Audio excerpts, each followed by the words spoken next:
Hello from the 11th inning stretch. My name, as usual, is Paul Epi, and this is the MLB Weekend Review podcast for August 17th, August 18th. As usual, I am joined by my co-host, Alex Schneider. Alex, good to have you back on the podcast once again. There is one thing that I discussed last week, just by myself talking, ranting, was Alex Rodriguez in his retirement. But since you are back now, I've wanted to get your opinion on Alex Rodriguez. Okay. I just wanted to say just a couple things. A kid that is drafted and is brought to the major leagues at 18 has finally closed a somewhat storybook career, I guess you could say. You could call it a storybook career in a good way and a very bad way. Yeah. 22 years in the major leagues.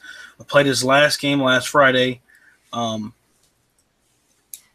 lot of people think he might be the first player to ever have had a PED suspension around him go into the Hall of Fame, because I don't think he's ever tested positive. He has. I'm pretty sure he has. Okay, I couldn't remember about him.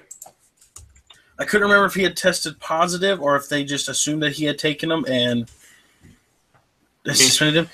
I will look it up. I'm almost positive he has, but he was tested positive for steroids in 2003 when he was with the Rangers.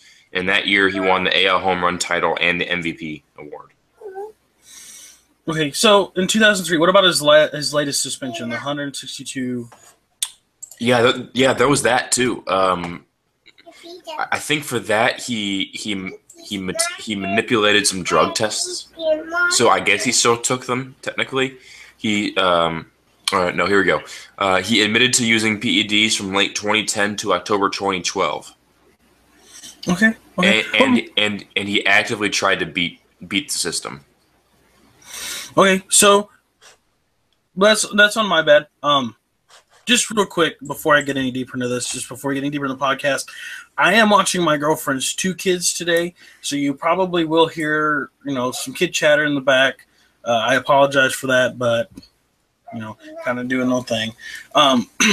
But just real quick, don't want to spend too much time on it, but Alex Rodriguez closed a storybook career, has won multiple championships, multiple MVP awards, was the best baseball player to have ever lived, to have ever played the game.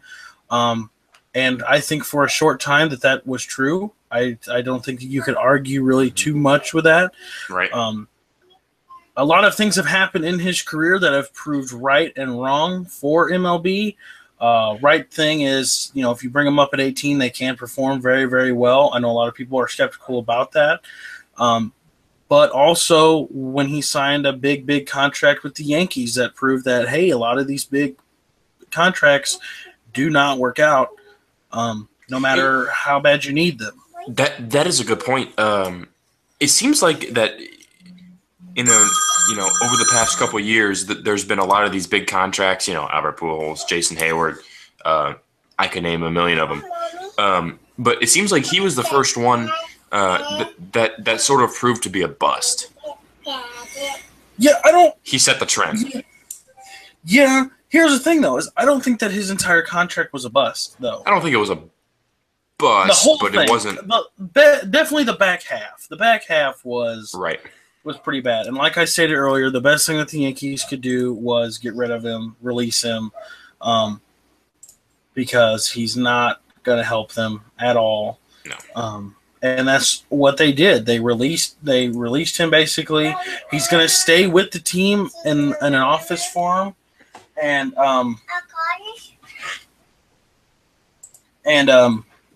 just kind of stay within the organization, which is good for him. And I just want to say, if you can say congrats, if you can say good luck, whatever it may be, to Alex Rodriguez, you gave a good, I would say, what, 12, 13 years? 10, 12 years, yeah.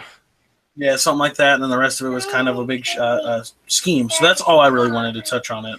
Do you think he'll get signed by a team? There have been rumors over the past week since I last talked about it that the Marlins need him. I wonder if he is a Miami person. I believe he was born there or raised there. So he's sort of the hometown guy. And the Marlins, they could use a bat. I don't know how good A-Rod is right now. Obviously not very because he's not playing. But you have to wonder if the Marlins will take a shot on him because he is the hometown kid. I don't think that he's even worth picking up because he takes bats, and you're playing in the National League, so he can't DH, and you really don't want to sign him and pick up his contract for a bench player. Other than that, because if he plays third base, he's taking the bats away from Martin Prado, who's having a spectacular season. Oh, he won't play third base. He won't play in front of Martin Prado. No, that's right. Yeah, he would play first.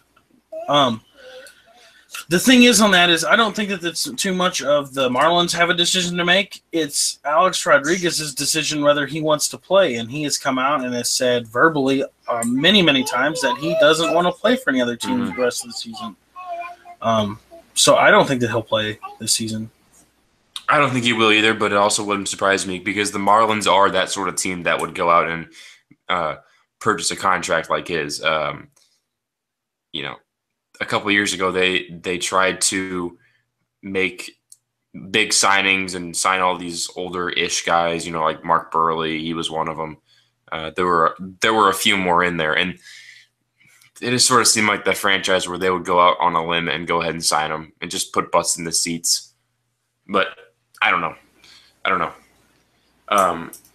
The next thing I have on the list, Alex, is Carlos Gomez. He has been put on waivers by the Houston Astros. Although it's sort of a curious case about him because no team wants to trade for him. So once he puts on waivers by a certain team, say the Cardinals put me on waivers, other teams have 10 days to make a trade for him. And if no one makes a trade for me, or in this case, Carlos Gomez, the Astros either have to release him or keep him. And right now, I think we're on the tail end of those 10 days, and no one wants to make a trade for him because the Astros have said that they want a ranked prospect in return.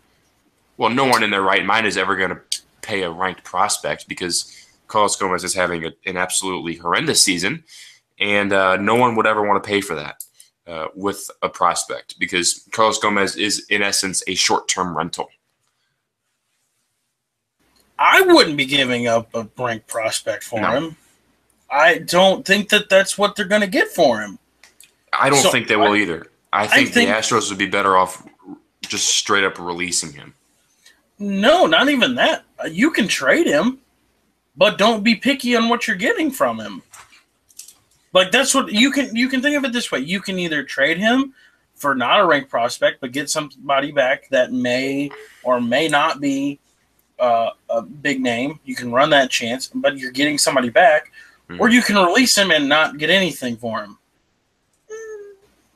I mean, you can think of it that way. You cut his money, but he's not making a whole lot anyway. No, he's not, and his production isn't worth the money that he was getting by the Astros.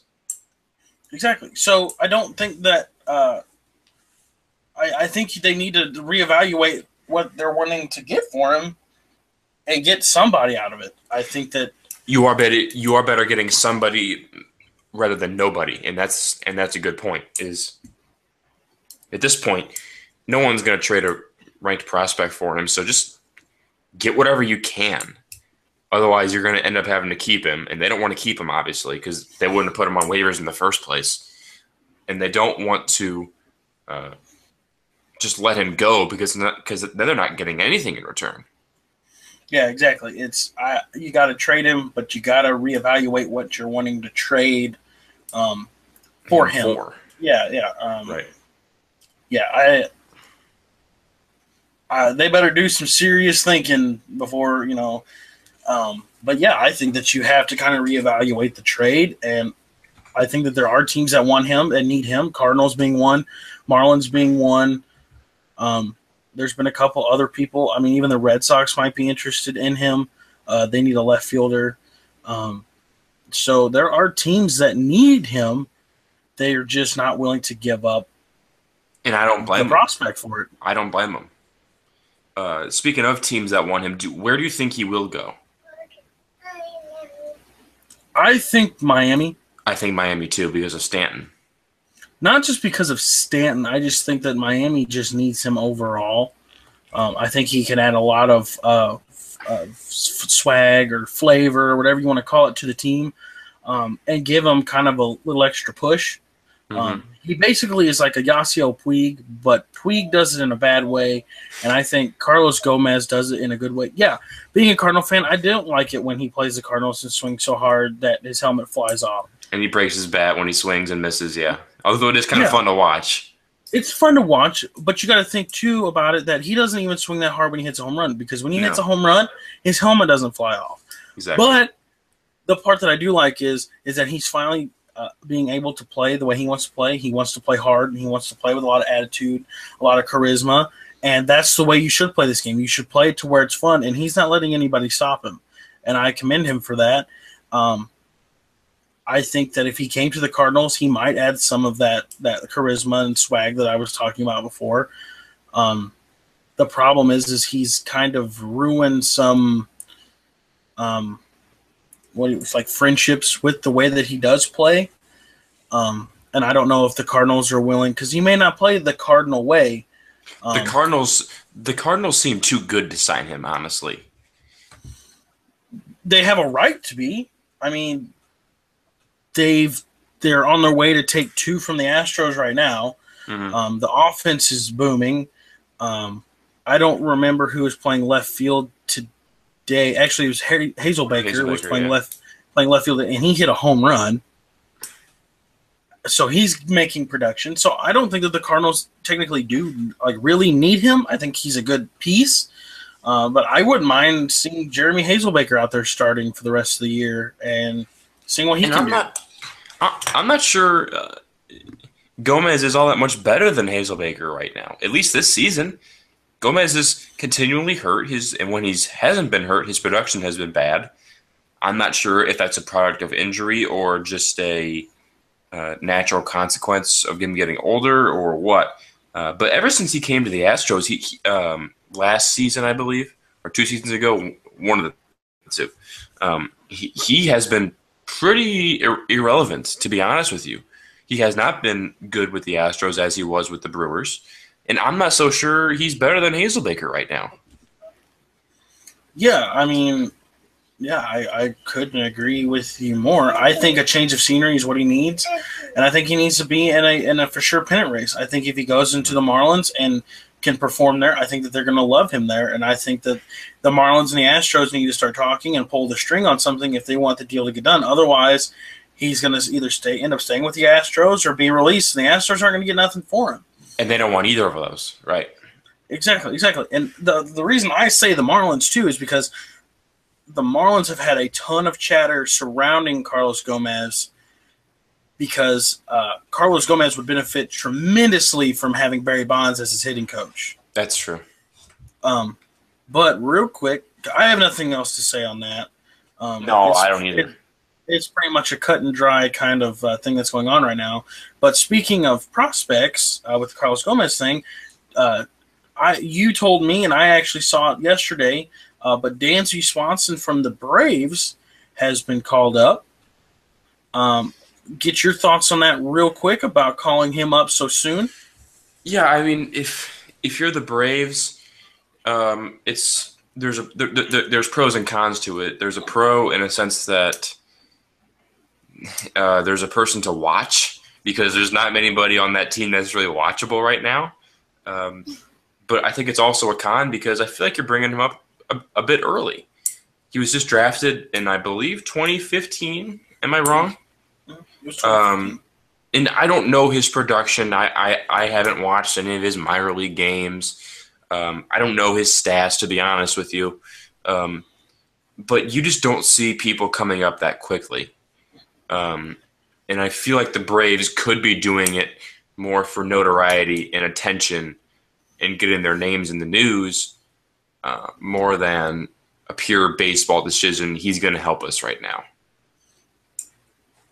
I'm going to take the complete other stand with you on this.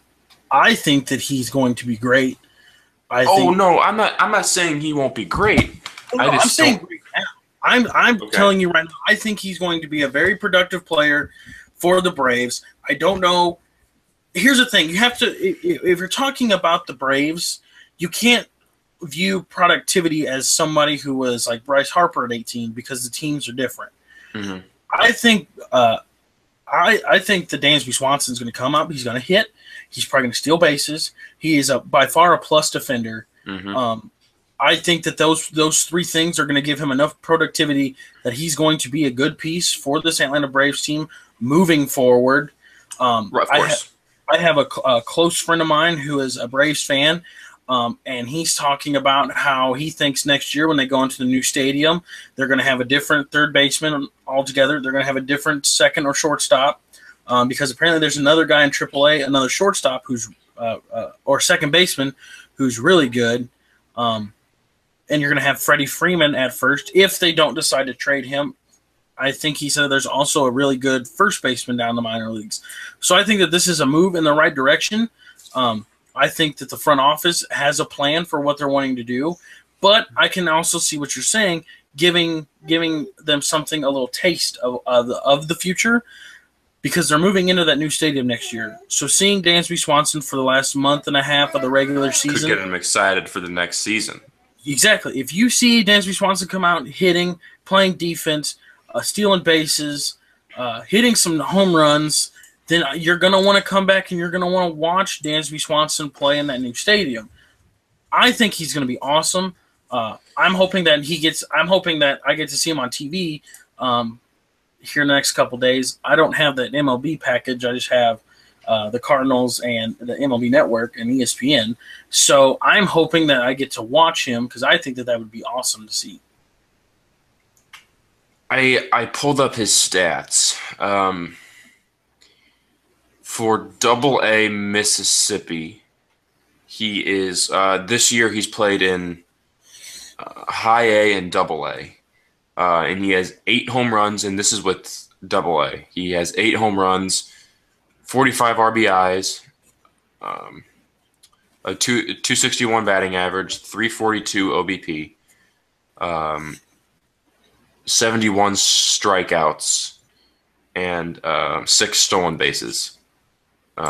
So definitely not terrible for only a 22-year-old.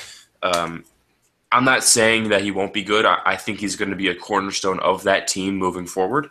I just think that it'll be a learning curve. Well, yeah, no doubt. Like, obviously, there's always a learning curve. Very few. I can only think of 2 people that I've seen come up that haven't really hit a learning curve. Actually, one, because Bryce Harper did hit a learning curve his second year in the league. They pitched him a little different. But Mike Trout didn't face a learning curve. He's been doing what he's done all along. Every year you can account for 30 home runs, around 20 stolen bases. He drives in almost 100. I mean, now, don't get me wrong. If you get on the comments on the YouTube or comments on on Facebook saying that I'm saying that Dansby Swanson is going to be the next Mike Trout, you are horribly wrong. I'm not saying that at all. I'm saying he could come up and say, he could come up and rake and do all this kind of stuff and do really well. Or he could come up and do average or bad even. But I think the difference is the Braves are going to back him, and he's going to feel the comfortability that he can go out and probably have a stretch of bad games, but still knows he's going to go out and start the next day. And that gives a player a whole new different meaning.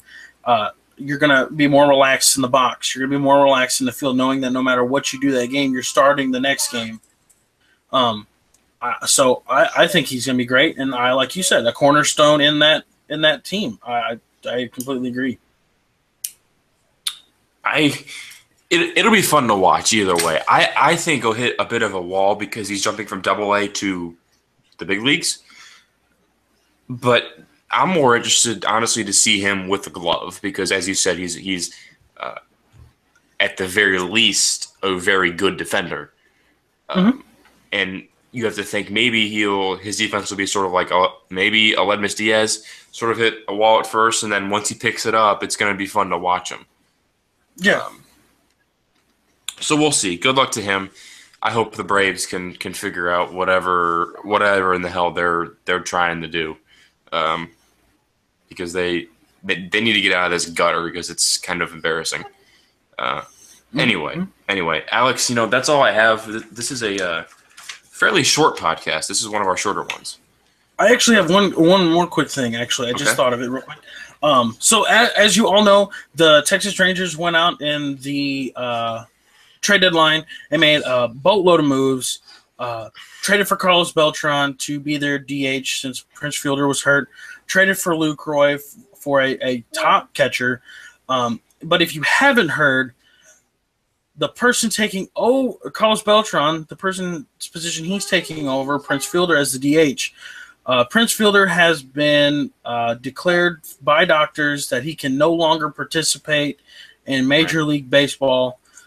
His neck issue has gotten so bad that if he plays baseball, it could. I think it even said it could leave him paralyzed.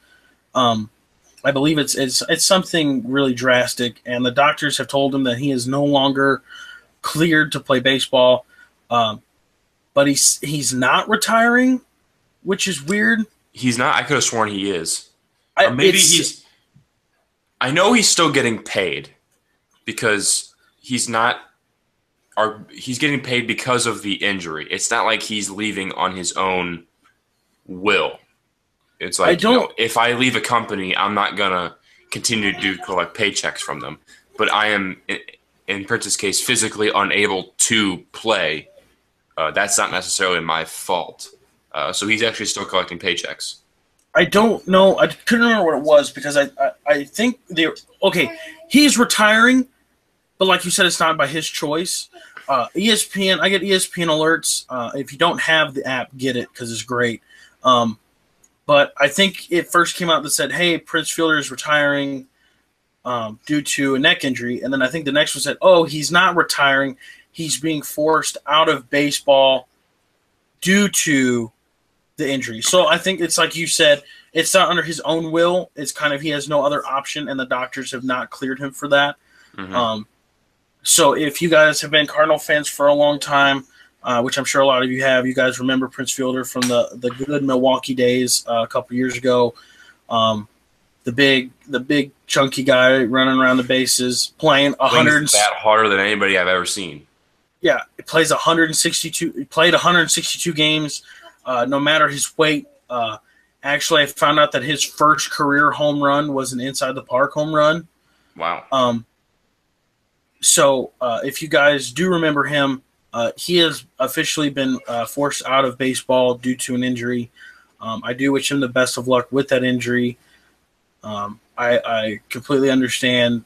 I wasn't forced out of baseball like Prince Fielder was. I wasn't making millions and then tossed out. But I was the case where I played baseball since I was 5 and really didn't feel like I was good enough to compete at the next level. So I kind of just dropped out of that. And it's a hard feeling, something you put a lot of effort in, and you have to basically stop doing it. Yeah. Which has led me into my passion of doing this, which if I can't play baseball, I'd love to talk about it. Right. As much as possible. So, like I said, deepest condolences to Prince Fielder. I don't know what you're going through with the injury part of it, but I do know what you're going through with not being able to play something you've done for years, and it really sucks. But I don't think that Prince Fielder is going to be out of baseball from baseball as a business aspect. I think that he could come back as a hitting coach. Maybe even higher than that. Could be a head coach someday. He has just that drive for baseball, or even could be like what me and Paul are trying to do, a voice in baseball, somebody that you hear. So I don't think that he's stepping away from the game playing wise. I don't think that he's stepping away from the game completely.